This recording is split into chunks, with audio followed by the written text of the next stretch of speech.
Hello hello hello काय cross connection लागलं की काय? मम्मा मी बोलतेय.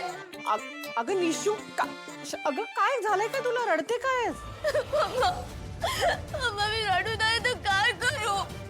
माझ्या युवी सोबत पुन्हा अंतर वागलेत सगळे. युवी सोबतच असं का होतंय? बरं ऐक, शांत हो आधी, शांत हो, रडणं थांबव. आणि मला सांग, कोणी काय केलं युवराजरावांना? कौशिकी ताईंनी युवीला एम्ब्युलन्स मधनं बाहेर काढलंय. हा? हो. एमएनएन मधून बाहेर काढलं? असं एवढं काय मोठं झालं त्यांनी बाहेर काढायला? मम्मा कौशिकी ताईंनी युवीला एक बातमी करायला सांगितली होती. युवी त्यासाठी खूप मेहनत घेत होता, पण काही केलं त्या बातमीच्या बाबतीत ना त्याला काही सापडतच नव्हतं. आता कौशिकी ताईंनी एवढी मोठी जबाबदारी दिली आहे म्हटल्यावर ती पार तर पाडायला हवी ना. आणि जर चॅनलवर काहीच नाही दाखवलं तर लोक काय म्हणतील? चॅनलचं नाव खराब होऊ नये ना म्हणून युवीने एक पुरावा उभा केला. आता खोटा का असे ना त्याने पुरावा तर उभा केलाय ना. आणि काहीच न दाखवण्यापेक्षा काहीतरी दाखवलेलं बरं म्हणून युवी खोटं बोलला. एवढंच झालंय गो. म्हणजे एवढ्याशा गोष्टीसाठी युवराजरावांना एमएनएन मधून बाहेर काढलं?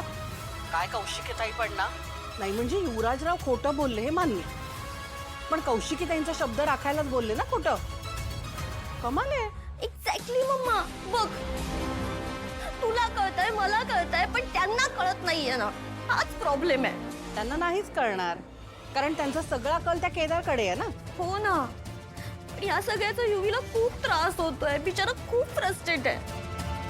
मला कळत नाहीये की मी काय करू, कशी हेल्प करू त्याला. मला टेन्शन येतंय.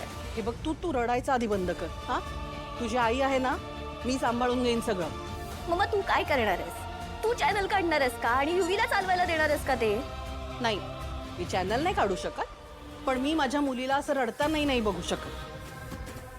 हे बघ बाळा, तू शांत हो, तू नको काळजी करूस. मी बघते काय करायचं. Okay mamma. आणि ऐक, युवराजरावांची काळजी घे. हा, बाय.